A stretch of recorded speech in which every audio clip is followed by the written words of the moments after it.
Mahavir Harina Vanasthali National park హైదరాబాద్లోని ఆటోనగర్లో దాదాపు 3600 ఎకరాల విస్తీర్ణంలో ఉంది. ప్రవేశద్వారం కూడా మహావీరుడి విగ్రహంతో వెల్కమ్ చెప్తుంది. ఇక్కడ ఆహ్లాదకరమైన వాతావరణాన్ని, పచ్చటి చెట్లను చూసేందుకు ఉదయాన్నే వాకర్స్తో పాటు పిక్నిక్ స్పాట్గా కూడా చాలా మంది విజిటర్స్ వస్తూ ఉంటారు. ఈ పార్క్ ఏర్పడ్డాక చాలా రెసిడెన్షియల్ ఏరియాలు కూడా ఈ చుట్టుపక్కల ప్రాంతాల్లో ఉన్నాయి.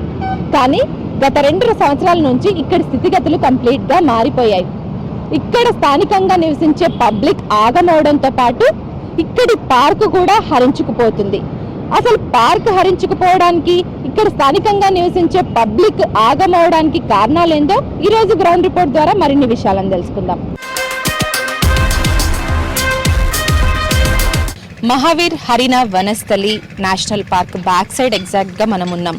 ఇది ఆటోనగర్ అంటారు. ఇక్కడ ఇండస్ట్రియల్స్ గోడౌన్స్, కంప్లీట్గా సర్వీసింగ్ సెంటర్స్ వందలాదిగా ఉన్నాయి. వాటికి సంబంధించి కెమికల్ ఫ్యాక్టరీస్ కావచ్చు, ఫార్మా ఫర్టిలైజర్స్ కావచ్చు, ఇట్లా ప్లాస్టిక్, ఆటో సర్వీసెస్, ఇట్లా కంప్లీట్గా ఈ ఇండస్ట్రియల్కి సంబంధించి వందలాది ఇండస్ట్రీస్ గోడౌన్స్ ఇక్కడ ఉన్నాయి. ఈ ఆటోనగర్ ఏరియాలో బ్యాక్ సైడ్ ఆఫ్ పార్క్కి ఇవన్నీ ఉన్నాయి కాబట్టి ఇక్కడ నుంచి కంప్లీట్గా ఈ వ్యర్థాలన్నీ, దీంట్లో వేస్టేజ్ ఏవైతే ఉంటాయో ఆ వ్యర్థాలన్నీ కూడా మనం ఇప్పుడు ఇక్కడ చూడొచ్చు. ఈ కంప్లీట్గా ఇది బ్యాక్ సైడ్ ఆఫ్ ఈ గోడౌన్స్కి, ఇక్కడ సర్వీసెస్ సెంటర్స్ నుంచి వస్తున్న వ్యర్థాలన్నీ కూడా ఇక్కడ ఈ గోడ నుంచి ఈ కిందికి మనం వాటర్, మురుగు వాటర్ ఏవైతే వస్తున్నాయో వాటికి సంబంధించి ఈ పార్క్లోకి ఈ గోడ ఏదైతే ఉందో ఈ గోడ కింది నుంచి మనకి నీళ్ళని డంప్ చేసి కంప్లీట్గా ఆ పార్క్లోకి వదలడం జరుగుతుంది. ఇక్కడ ఒక కల్వర్ట్ అని చెప్పొచ్చు. ఈ కల్వర్ట్ కింది నుంచి కంప్లీట్గా వీటికి సంబంధించిన పైప్ లైన్ని ఈ ఇండస్ట్రీస్ గోడౌన్స్కి సంబంధించిన వాళ్ళు ఏర్పాటు చేశారనేసి స్థానికులు చెప్తున్నారు. మనం చూడొచ్చు కంప్లీట్గా ఈ పార్క్కి బ్యాక్ సైడ్ ఆఫ్ ఉన్న ఏరియా మొత్తం ఈ మురుగునీరుతో కవర్ అయ్యి ఉంది. ఇంతకుముందు కాస్త కొద్దిగా ఈ పార్క్ని కవర్ చేస్తున్నప్పటికీ కూడా సంవత్సర కాలం నుంచి అక్కడి నుంచి డంప్ అయ్యే వ్యర్థాలన్నీ కూడా ఈ పార్క్లోకి చేరి ఈ పార్క్ అంతా కూడా కంప్లీట్గా 30 ఎకరాల వరకు కూడా ఈ పార్క్లో ఈ మురుగునీరు అంతా స్టాగన్ అయి ఉండడం వల్ల ఈ వాటర్ని దీంట్లో ఉన్న పక్షులు కావచ్చు, లేదంటే ఈ పార్క్ని కాస్త జింకల పార్క్ అని కూడా అంటారు. ఆ జింకలు ఇక్కడికి వచ్చి ఈ వాటర్ని తాగడం వల్ల, ఈ పొల్యూటెడ్ వాటర్ని తాగడం వల్ల అవి చనిపోవడం కూడా జరుగుతుంది. కొంతమందిని మనం మాట్లాడిద్దాం, వాళ్ళు ఇక్కడ పొల్యూట్ అయిన వాటర్ తోటి, లేకపోతే ఇక్కడ నుంచి వస్తున్న స్మెల్ తోటి ఎలాంటి ఇబ్బందులు పడుతున్నారు అన్న విషయాలను వారి మాటల్లోనే అడిగి తెలుసుకుందాం. సార్ చెప్పండి, సో ఇక్కడ ఇండస్ట్రియల్ ఏరియాస్కి సంబంధించిన గోడౌన్స్, సర్వీస్ సెంటర్స్, వీటితో మీకు ఎట్లాంటి ప్రాబ్లమ్స్ ఉన్నాయి? యాక్చువల్గా మేము ఇక్కడ ఒక 15 సంవత్సరాల నుంచి ఉంటున్నామండి. అయితే ఇంతకుముందు ఇక్కడ యాక్చువల్ ఏంటంటే పచ్చని వాతావరణం, మంచి అడవి అలాంటి ఉండేది. ఈ వాతావరణం చూసే మేము ఇక్కడ ప్లాట్లు కొనుక్కొని ఇల్లు కట్టుకోవడం జరిగింది. ఈ ప్రశాంత వాతావరణంలో చల్లగా జీవితం ఉంటుందని. కానీ రాను ఏమైందంటే ఇక్కడ బతకడమే చాలా కష్టంగా ఉన్నది. ఎందుకంటే ఇంతకుముందు లేకుండా ఈ మధ్యకాలంలో ఇక్కడ ఈ మొత్తం వేస్టేజ్ వాటర్, కెమికల్ వాటర్ అంతా కూడా ఈ అడవిలోకి రావడము, ఇక్కడ ఉన్న చెట్లను చూడండి, మొత్తం చెట్లను కూడా మొత్తం పచ్చడి చెట్లను నిండిపోయినాయి. మురుగునీరు, కలుషితమైన వాటర్ వల్ల కూడా దోమలు, ఈగలు, రోజు భయంకరమైన వాసన వస్తుంది. మాకు డోర్లు తీయాలన్నా, కిటికీ తీయాలన్నా ఆ వాసన రోజు భయంకరంగా వస్తుంది. దానివల్ల అసలు బతకడమే చాలా కష్టం ఉంది.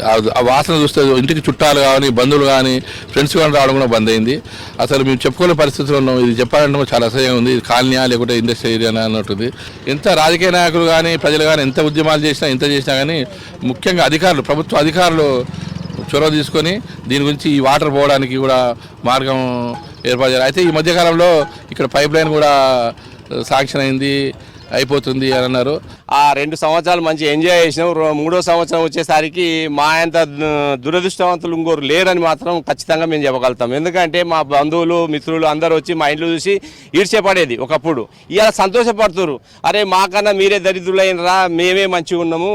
గతంలో మాత్రం మీ ఇంటికి రావాలంటే మాకు సంతోషం ఉండేది. ఇప్పుడు మేము మీ ఇంటికాడ ఫంక్షన్ చేస్తే కూడా రామురా, ఎందుకంటే ఆ వాసన పిలిచే కన్నా మేము హైదరాబాద్లో ఉంటేనే చాలా మంచిగా ఉంటుంది. ఇంటీరియల్ వస్తే మేము ఎంజాయ్ చేద్దామన్న ఉద్దేశం మాకు ఉండేది. ఇప్పుడు ఎంజాయ్ చేసే ముచ్చటే లేదు.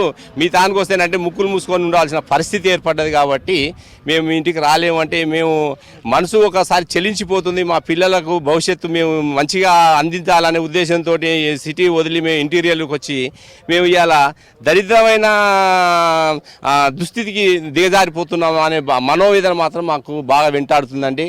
మా ఆవేదన చూసి గవర్నమెంట్ ఎప్పుడైనా సరే తక్షణమే అందరి దృష్టిలో పెట్టుకొని మీరు ఓటు బ్యాంకు రాజకీయం చేయకుండా మానవతా దృక్పథంతో మాత్రమే మీరు ఇది చర్య తీసుకుంటారని మేము మనస్ఫూర్తిగా కోరుకుంటున్నాం మా కాలనీ తరఫుకి వెళ్ళి. మేడం, గ్రౌండ్ లెవెల్లో వాటర్ ఏమన్నా డ్యామేజ్ చేస్తున్నాయా మీ ఇంటి దగ్గర కావచ్చు, కాలనీస్లో కావచ్చు? ఫ్యూచర్లో గ్రౌండ్ లెవెల్ కూడా నాశనం అయిపోతాయి వాటర్.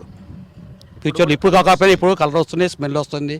తర్వాత ఒకసారి గాలి వచ్చినప్పుడు స్మెల్ మొత్తం ఇటు వచ్చేస్తుంది ఇళ్ళ మీదకి. నైట్ టైంలో కూడా కెమికల్ స్మెల్ వస్తుంది అనమాట. అది ఈ ఒక్క కాలనీ కాదు, దగ్గరగా 10-15 కాలనీకి ఈ స్మెల్ వస్తుంది. సో ఎప్పుడు తీసుకురు సార్ ఇక్కడ ఇల్లు? కిరాయికి ఉంటారా లేదంటే మీరు ఓన్ హౌస్ తీసుకొని ఉన్నారా? సో వచ్చినప్పుడు సరౌండింగ్స్ చూసి కొంటాం కదా ఇల్లు. సో అట్లాంటప్పుడు మీరు ఒక్కసారి ఈ సరౌండింగ్స్ చూసినప్పుడు అప్పుడు ఎట్లుండే ఇప్పుడు ఏం మారింది? చూసుకొని ఒక గంట సేపు చూసుకొని వెళ్ళిపోతాము. అది నైట్ టైం వస్తుంది స్మెల్. నైట్ టైం మనం చూసుకోము ఇల్లు. మనం అంతా తీసుకున్న తర్వాత ఇంట్లోకి వచ్చిన తర్వాత వారం 10 రోజులు, కానీ ఈ స్మెల్ రోజు రాదు కదా, ఎప్పుడో ఒకసారి వస్తుంది. వారానికి ఒకసారి 10 రోజులు ఒకసారి వస్తుంది స్మెల్. ఎక్కువ వస్తుంది అన్నమాట. తక్కువ వస్తే మనకి పెద్దగా పట్టించుకో అవసరం లేదు. ఇప్పుడు చిన్న పిల్లలు ఉంటారు, చండే పిల్లలు ఉంటారు, ఇప్పుడు ప్రెగ్నెన్సీ వాళ్ళు ఉంటారు, వాళ్ళకి ఎఫెక్ట్ కదా. అందుకోసం అన్నమాట కార్పొరేటర్ చెప్పాము, ఎమ్మెల్యే చెప్పాము, వస్తారు చూస్తారు, ఎలక్షన్ ముందు వస్తారు, అది చేస్తాం ఇది చేస్తాం అంటారు, చేసేది పెట్టేయలేదు. ఇది కరోనా కంటే ముందు వచ్చే తుఫాన్ అప్పుడు ఎఫెక్ట్ అనమాట ఇది. యాక్చువల్గా మేము పక్కనే ఉంటాం, హిమపురి కాలనీ మాది. సో నైట్ టైం అయితే హెవీ వస్తుంది యాక్చువల్గా. డే టైం అంటే సో అంత ఎక్కువ మనం ఇంట్లో ఉన్నాం కాబట్టి ఎక్కువ అబ్జర్వ్ చేయట్లేదు, కానీ నైట్ టైం చాలా హెవీ వస్తుంది. సో దానివల్ల బయటికి రావాలన్నా కూడా టెర్రస్ పైకి వెళ్ళాలన్నా చాలా ప్రాబ్లం అవుతుంది. యూజువల్గా మేము ఏంటంటే ఇక్కడ రన్ చేస్తుంటాం, రన్ వాక్ చేసేవాళ్ళం ఇంతకుముందు. ఇప్పుడు ఏంటంటే ఇట్లా రావట్లేదు, ఏరియాకే రావట్లేదు అనమాట. మేము వేరే ఏరియాకి వెళ్ళి ఇక్కడ నుంచి ఆల్మోస్ట్ 5 కిలోమీటర్స్ అక్కడ రన్ చేసుకుంటున్నాం. సో రన్నింగ్ కానీ పొద్దున్న వాకింగ్కి వచ్చే వాళ్ళు చాలా తగ్గిపోయింది, ఆల్మోస్ట్ తగ్గిపోయింది. ఇంకోటి ఏంటంటే జిహెచ్ఎంసీ వాళ్ళు కూడా ఇక్కడే పడేస్తున్నారు మొత్తం చెత్త అంతా తీసుకొచ్చి. సో అది కూడా ప్రాబ్లం అవుతుంది దానివల్ల కూడా. మీరు చూస్తే చూడండి చెట్లు ఎలా అయిపోయినాయి, వాటర్ కానీ ఇదంతా ఇన్ని సంవత్సరాల నుంచి వాటర్ మీకు గ్రౌండ్ లెవెల్ కూడా వెళ్ళిపోయింది ఆల్మోస్ట్ అది. సో ఎంతవరకు సివియారిటీ అనేది సో గవర్నమెంట్ వాళ్ళు దాన్ని టెస్ట్ చేసి చెప్తే కానీ సో ఎవరికి తెలియదు. మేమైతే చాలా ప్రాబ్లం ఫేస్ చేస్తున్నాం అది కాలనీలో అయితే. గతంలో మేము ఇక్కడ 2002లో సహారా ఇండియా గ్రూప్ వాళ్ళు కట్టినప్పుడు మేము సహారాలో ఒక ఇల్లు తీసుకున్నామండి. అప్పుడు పచ్చటి వాతావరణం ఉండేది. మా కాలనీలోకి నెమళ్ళు, జింకలు రాకపోగానే నెమళ్ళు, కోతులు, కొండముచ్చులు ఇవన్నీ కూడా వచ్చి ఆహ్లాదకరంగా ఉండేదన్నమాట. మా కాలనీ అంతా కూడా నెమళ్ళు ఎగురుకుంటూ తిరగటం. దాని తర్వాత ఈ ఆటోనగర్ ఎప్పుడైతే ఈ పార్కింగ్ యార్డు, ఈ కెమికల్ డంపింగ్కి ఎప్పుడైతే అవకాశం ఇచ్చారో అధికారులు, అప్పుడు ఇది మొత్తం పొల్యూట్ అయిపోయినప్పుడు ఇక్కడ స్థానికంగా ఉండే ఆటోనగర్ అసోసియేషన్ వాళ్ళతో మాట్లాడాం. సార్ ఏందండి మా చుట్టుపక్కల 20-30 కాలనీలు ఉన్నాయి, మేము అందరికీ ఎఫెక్ట్ అవుతున్నది మీది అని చెప్పి. అంటే దాని తర్వాత వాళ్ళు కొంతమంది అధికారులు అప్పుడు నిజాయితీగా ఉన్నారు, వాళ్ళు చర్యలు తీసుకున్నారు. దాని తర్వాత మళ్ళీ ఇప్పుడు 2 సంవత్సరాల నుంచి అధికారులు మొద్దు నిద్ర అనుకుంటుంది. ఎన్నిసార్లు వెళ్ళి మా కాలనీ తరఫున వెళ్ళి రిప్రజెంటేషన్ ఇచ్చిన స్థానిక ఎమ్మెల్యే కానీ కార్పొరేటర్ స్థానికంగా ఉన్న ప్రజాప్రతినిధి ఎన్నిసార్లు వెళ్ళి పొల్యూషన్ కంట్రోల్ బోర్డులో మొరబెట్టుకున్నా అక్కడ ఉన్న అధికారులు మొద్దు నిద్రపోతున్నారు. మళ్ళీ వాళ్ళు మొద్దు నిద్ర వదలాలంటే మొన్న ఆదిలాబాద్లో కనుక పులిని ఆ గ్రామస్తులు చంపినప్పుడు ఎంతైతే తీవ్రమైన చర్య తీసుకుని ఒక డిఎఫ్ఓని ఒక రేంజ్ ఆఫీసర్ని ఎట్లయితే సస్పెండ్ చేశారో అట్లనే ఇక్కడ. ఎందుకంటే దీని పర్యావరణాన్ని, ఈ పార్కుని, ఈకో పార్కుని, జింకల్ పార్కుని కాపాడాల్సింది స్థానికంగా ఉన్న అధికారులు, ఫారెస్ట్ అధికారులు. ఎందుకంటే ముఖ్యంగా చర్య తీసుకోవాల్సింది ఫారెస్ట్ అధికారులు. ఈ గోడ కూలితే కనీసం 2 సంవత్సరాలు అయింది. గోడ కూలితే గోడ కట్టియలేని ఈ దౌర్భాగ్య స్థితిలో ఉందా అండి ఫారెస్ట్ డిపార్ట్మెంట్? ఈ ఫారెస్ట్ డిపార్ట్మెంట్ కంటే గట్టిగా చర్యలు తీసుకుంటే ఈ కెమికల్ ఎందుకు పోతుందండి లోపలికి? మన దగ్గర ఫారెస్ట్ చట్టాలు చాలా కఠినంగా ఉన్నాయి, కఠినంగా. ఎంత పెద్ద హీరో అయినా జింకను వేటాడాడని చెప్పి తీసుకెళ్లి సల్మాన్ ఖాన్ కూడా లోపలేశారు. అంత ప్రజా ఆదరణ కలిగిన అన్న యాక్టర్ని కూడా. ఇక్కడ ఎన్ని జింకలు సరిపోతున్నాయి ఎవరికి తెలుసండి? ఆ లోపల పోదామంటే భయం. ఇది జింకల కోసం, దీని పేరే జింకల పార్కు. దీని లోపల ఎన్ని జింకలు చచ్చిపోతున్నాయి ఎవరికి తెలుస్తుంది? గతంలో మా సోదరులు డ్రోన్ షాట్ తీస్తే డ్రోన్ పెట్టి తీస్తారా అని చెప్పి ఫారెస్ట్ అధికారులు కంప్లైంట్ పెట్టారు పోలీసు వాళ్ళకి. వాళ్ళు చేయరు, చేసే వాళ్ళని చేయనియరు. ఈ అవినీతే కదండి. వాళ్ళ అవినీతి కకృతిపడి వాళ్ళ లంచాలకు మరిగి ఈ జింక వన్యప్రాణులతో మోసం చేస్తున్నట్టుగా వన్యప్రాణులు చచ్చిపోతున్నాయి.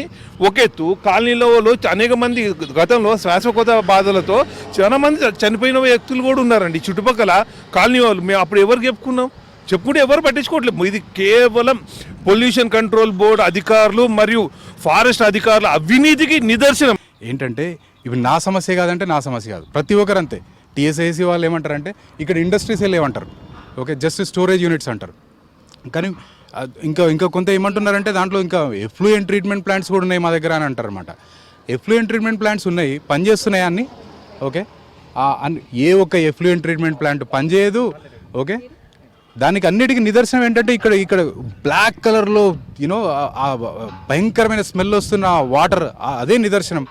కనీసం అది కనిపించట్లేదా వాళ్ళకు ఆ స్మెల్ రావట్లేదా?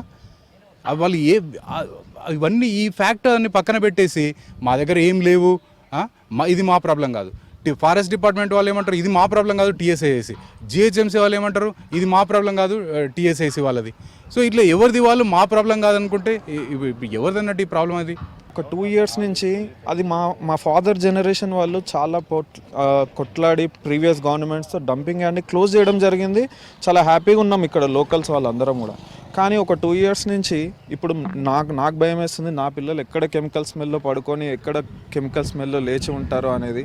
వాళ్ళ బ్రీతింగ్ ఇష్యూస్ అయితే ఏంటి, ఒక 2 years నుంచి అయితే చాలా చాలా బాధపడుతున్నాము. మన ఈ హెల్త్ ఇష్యూస్ ఇక్కడ ఉన్న వెరీ క్లోజ్ కాలనీ అనేది జడ్జెస్ కాలనీ అనమాట.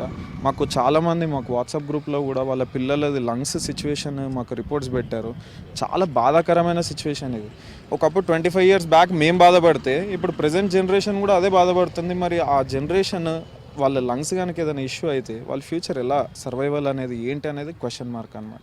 కంటామినేటెడ్ స్మెల్ తోటి ఇక్కడ ఏదైతే వ్యర్థాలు రిలీజ్ అవుతున్నాయో ఇక్కడున్న ఈ కెమికల్ స్మెల్ తోటి చాలా వరకు చాలా కాలనీ వాసులు ఇబ్బందులు పడుతున్నారని చెప్తున్నారు. కొన్ని కాలనీస్కి వెళ్ళి వాళ్ళతో మనం స్వయంగా మాట్లాడదాం.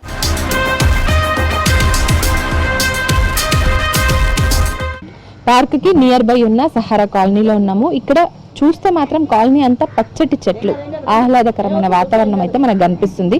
కొంతమంది స్థానికులతో మాట్లాడదాం. ఇక్కడనే చాలా సంవత్సరాల నుంచి ఉంటున్నారంట. మేడం చెప్పండి, ఎన్ని ఇయర్స్ నుంచి ఇక్కడ ఉంటున్నారు? సో ఎట్లా ఉంటుంది ఇక్కడ అంతా, వెదర్ ఎంత ఎట్లా ఉంటుంది? అంటే మేము కాలనీ ముందు చాలా బాగుండేది, లాన్ అయినా అక్కడ పార్క్. మామూలుగా మేము ఊరికనే ఈవినింగ్ టైంలో స్నాక్స్ తినాలన్నా పార్క్లో కూర్చొని తినేది, ఒట్టి లాన్ అనమాట. ఇదంతా లాన్. ఇప్పుడు ఈ కెమికల్ అనేది వచ్చిండి ఆ లాన్ అదంతా కూడా పోయింది. వాటితోటి పిల్లలు కూడా హాస్పిటల్ పాలవ్వాల్సి వస్తుంది. అంత ఇదిగా ఉందన్నమాట. ఎన్ని టైమ్స్ మేము కంప్లైంట్ చేసినా కానీ వాళ్ళు రెస్పాండ్ అవ్వట్లేరు. అది మాకు చాలా ఇబ్బందిగా ఉంది. ఇది కాలనీ చూసి ఎందుకు వచ్చాం, ఈ వెదర్ బాగుందనే కదా మేము వచ్చింది. కానీ అట్లా ఉండట్లేదు. ఇప్పుడు చాలా హెల్త్ ఇష్యూస్ అంటున్నారు. ఏ టైప్ ఆఫ్ హెల్త్ ఇష్యూస్ అంటే స్కిన్ ఎలర్జీసా లేదంటే బ్రీతింగ్ ప్రాబ్లంలు వస్తున్నాయి వాళ్ళకి. చాలా ఇబ్బంది పడుతున్నారమ్మా, చాలా అంటే చాలా ఇబ్బంది పడుతున్నారు. పెద్దవాళ్ళకైతే సీనియర్ సిటిజన్స్ అయితే వాళ్ళు మొత్తం ఆయాసంతో ఉంటున్నారు. వాళ్ళు ఇళ్ల నుండి బయటకు రాకుండా మెడిసిన్ వాడి చాలా ఇబ్బంది పడుతున్నారు. అదే అనమాట ఇక్కడ ఉన్నది పరిస్థితి. అది చూడడానికి చాలా బాగుంది, అందరూ అది చూసే వస్తున్నారు. మళ్ళీ అబ్బా చాలా ఇబ్బందులు ఉన్నాయి ఇక్కడ, ఈ కెమికల్ వల్ల చాలా ఇబ్బంది ఉంది. ఇంతకుముందు ఈ సౌతర్న్ పార్క్ డంప్ ఉండేది, ఆ డంప్ వల్ల కూడా ఉండేది. అట్లా కొన్ని క్లీన్ అయినాయి కానీ ఇది మాత్రం పోవట్లేదు, కెమికల్ అనేది మాత్రం పోవట్లేదు. అంటే మాకు దగ్గరలోనే ఒక 2 కాలనీలు దాటంగానే మాకు డంప్ యార్డ్ ఉండడం జరిగింది. అంటే ఇంత పీస్ఫుల్గా సిటీకి అంటే అవుట్స్కట్స్కి తీసుకోవడం ఏమంటే ప్రశాంతమైన వాతావరణం ఉండాలనే కాన్సెప్ట్తో ఇక్కడ కట్టుకుంటాం ఇండ్లు. కానీ ప్రతిరోజు కూడా స్మెల్, దానికి తోడు ఆ పొల్యూట్ వల్ల మాకు వాటర్ కానీ ఏదో కలుషితంగా రావడం, స్మెల్ రావడము, ఆ డంప్ యార్డ్ ఉండటం వల్ల వల్ల రోగాలు రావడం. అంటే పిల్లలకి ఆ స్మెల్ వల్ల చాలా ఇబ్బంది పడుతున్నాం. అంటే ఎప్పటి నుంచో ఉంది, మేము కట్టుకొని కూడా 5 years అవుతుంది. చాలా ప్రాబ్లమ్స్ ఫేస్ చేస్తున్నాం. ఎలాంటి సొల్యూషన్ కోరుకుంటున్నారు? సంబంధిత అధికారులకు ఏం చెప్పాలనుకుంటున్నారు మీ కాలనీ తరపున? అది ఎప్పటికైనా సరే క్లీన్ చేస్తే అందరికీ కూడా ప్రశాంతంగా ఉంటుంది కదా మేడం. అదే దోమలు కానివ్వండి, చెత్త కానివ్వండి, చెత్త కూడా ఎక్కడంటే ఇక్కడ తీసుకొని గాలి, ఇవన్నీ వల్ల కూడా అందరికీ ఆరోగ్యంగా పరంగా కూడా మంచిగా ఉండట్లేదు. ఎప్పటికైనా సరే శాశ్వతం అంటే మేము పోయి ఎమ్మెల్యే గారిని కూడా కలిసాము, ఆయన కూడా దానికి సొల్యూషన్ చేస్తా అని చెప్పారు. తొందరగా చెప్పడం కానీ చేయడం లేదు, చేయాలని మేము కూడా మనస్ఫూర్తిగా కోరుకుంటున్నాం. చుట్టుపక్కల ప్రాంతాలన్నీ మంచి ఎన్విరాన్మెంట్ తోటి ఎంజాయ్ చేస్తారనేసి అంటారు. అట్లాంటి వెదర్ మీ దగ్గర ఉంటుందా? లేదండి, అంత బ్యాడ్ స్మెల్. పొద్దున సాయంత్రం స్ప్రే చేసుకొని ఉండవలసి వస్తుంది ఇళ్ళల్లో. అంత డమ్ము వాసన, అసలు వాటర్ కూడా సరిగా రావడం లేదు. నీళ్ళు అన్ని దోమలు, వాతావరణం కూడా ఏం బాగలేదండి. అందుకనే ఇబ్బంది పడుకుంటా ఆల్రెడీ పొద్దున సాయంత్రం స్ప్రే చేసుకొని ఉంటున్నాం ఇండ్లలో, అంత వాసన గలీజ్ వాసన వస్తుంది. చూడడానికి కాలనీ ఎంత చక్కగా ఉందంటే మళ్ళీ గేటెడ్ కమ్యూనిటీ లాగా ఉండి ఇండివిజువల్ హౌసెస్ ఉన్నాయి. సో ఎన్ని సంవత్సరాలు అయిందమ్మా ఇక్కడికి వచ్చినప్పటి నుంచి ఇదే ప్రాబ్లమా, లేకపోతే గత 2-3 సంవత్సరాల కింద వచ్చిన నుండి ఇదే ప్రాబ్లం అసలు. ఇప్పుడు కొంచెం కొంచెం ఈ రోడ్ అయిన కాంచెల్లి తగ్గిపోయింది, కానీ ఇప్పటికి వచ్చి మేము 7 years అవుతుంది. అప్పటి నుండి ఇదే అనుభవిస్తున్నాం అసలు. ఇదే బ్యాడ్ స్మెల్, స్ప్రే చేసుకున్నాం, మురికి వాసన, కాళ్ళ నొప్పులు, జ్వరాలు, దోమలు, విపరీతంగా దోమలు తయారైనాయండి. అందుకని బాగా ఇబ్బందులు పడుతున్నాం. దయచేసి మీ ఏరియా తీసేయవలసిందిగా కోరుతున్నాం. ముఖ్యమైన సమస్య, మేము ఇక్కడ ఇల్లు కొనుక్కునేటప్పుడు ఇక్కడ నేషనల్ డీర్ పార్క్ దగ్గరలో ఉంది, మాకు పొల్యూషన్ ఫ్రీ ఉంటుంది. హైదరాబాద్లో ముందు మనం కోరుకునేది ప్రశాంతమైన వాతావరణము, ఇదంతా కోరుకొని మేము ఇక్కడ కొనుక్కోవడం జరిగింది. కాకపోతే ఇప్పుడు ఈ కెమికల్ మన ఫ్యాక్టరీల నుంచి వచ్చే కెమికల్స్ కానీ వేస్టేజ్ కానీ అలాంటివన్నీ అవి రావడం వల్ల ఇక్కడ నేషనల్ పార్క్ ఉంది మనకు, డీర్ పార్క్ అని, అక్కడ చాలా చెట్లు ఎండిపోవడము, డీర్స్ అవి జింకలు కూడా చనిపోవడము, ఇట్లాంటివి చాలా ఉన్నాయి సమస్య. ఇప్పుడు ప్రస్తుతానికి చాలా వాసన రావడము, మాకు ఏంటంటే మాకు సాయిల్లో కింద అండర్ వాటర్ కూడా బాగా ప్రాబ్లం అవుతున్నాయి, పొల్యూట్ అవుతున్నాయి, నీళ్ళు కూడా కొంచెం స్మెల్ రావడము, మళ్ళీ మాకు పొద్దున్న ఇంకా రాత్రి ఒక రకమైన వాసన, ఆ వాసనతో అనారోగ్యాలు, దోమలు, ఇట్లాంటివన్నీ చాలా ఇబ్బందులు ఉన్నాయి. ఒకటి కాదు, ఆ నీళ్లు కూడా మాకు గ్రౌండ్ లెవెల్లో కలుషితం అవడం వల్ల వెంట్రుకలు ఊడిపోవడము, స్కిన్ ర్యాషెస్ రావడము, పిల్లలకి హెల్త్ ఇష్యూస్ అని, దోమలని, ఎలర్జీలు, కొంచెం శ్వాస సంబంధిత సమస్యలు కానీ ఇలా చాలా రకాలుగా ఉన్నాయి. ఇంకొకటి ముఖ్యమైనది ఏంటంటే మనకి సిటీలో ఉన్న గ్రీనరీ చాలా తక్కువ. ఇప్పుడు ఇట్లాంటి కెమికల్ వేస్టేజ్ రావడం వల్ల ప్రజలు ఇబ్బందులు పడడం ఒకటి, ఆ చెట్లన్నీ మొత్తం ఏమంటారండి ఎండిపోయి మొత్తం ఇదైపోతుంది. మంచి గాలి ఇవన్నీ మనకు చాలా అవసరం, మొత్తం పొల్యూటెడ్ అయిపోయింది హైదరాబాద్ అంతా. ఇప్పటికైనా సంబంధిత అధికారులు ఇక్కడున్న సమస్య పట్ల పూర్తి స్థాయిలో పరిష్కార మార్గాలు చూసి ఇక్కడున్న సమస్యను పరిష్కరించాలనేసి కూడా డిమాండ్ చేస్తున్నారు. కెమెరా పర్సన్ సంజయ్తో హరిత, V6 న్యూస్, హైదరాబాద్.